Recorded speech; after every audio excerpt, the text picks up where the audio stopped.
Okay, in this video I wanted to hit some of the more handmade type of tools. They have the handmade look, I guess, like the paintbrush and the blob tool. We're looking at more organic type of construction instead of such structured shapes, geometric shapes that we've been looking at before.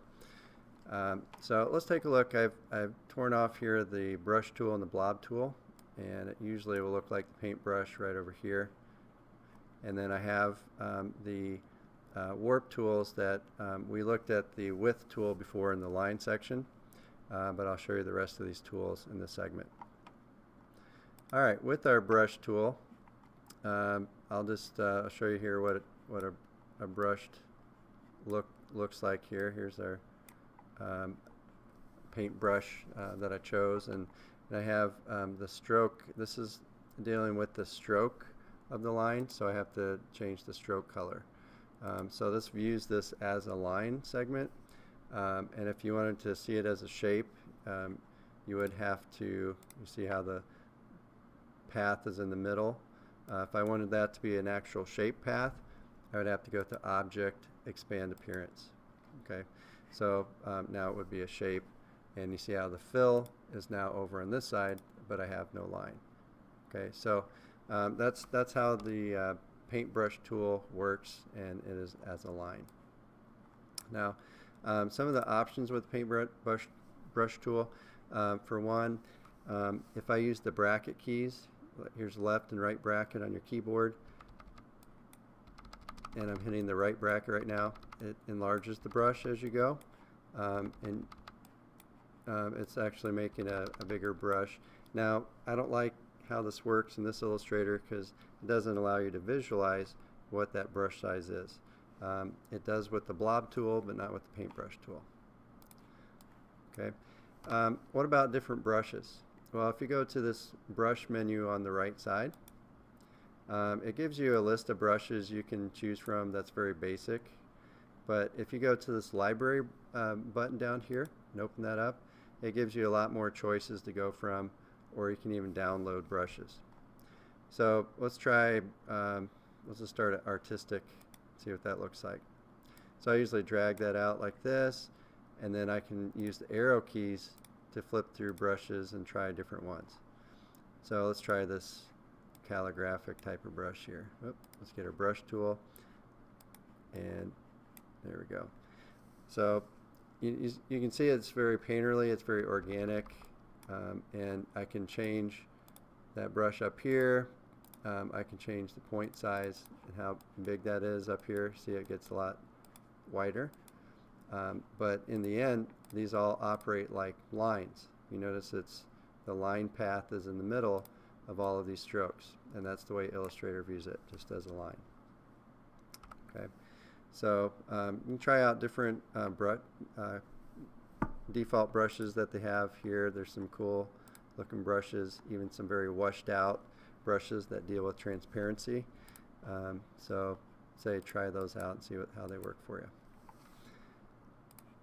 Alright, the next tool we'll look at here is called the blob tool, and I love the name. With the blob tool, if I use my brackets, left and right bracket, you see you can visualize how big that is. And the way this tool works, this one starts as a line color, but what we're actually creating is a shape.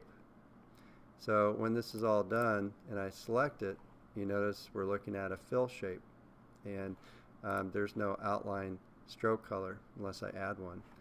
So we're building this kind of drawing this in from the middle out to create our forms.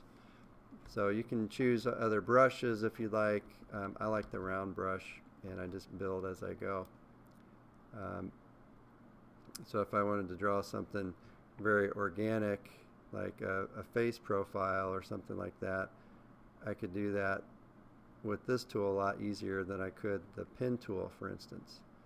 And it offers a very organic kind of appeal to it.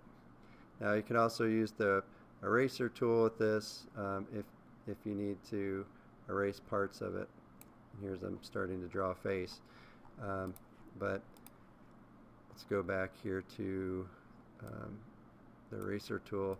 You can see I could erase parts of it if I wanted to. Now, another way we can manipulate shapes in general is to use these warp tools.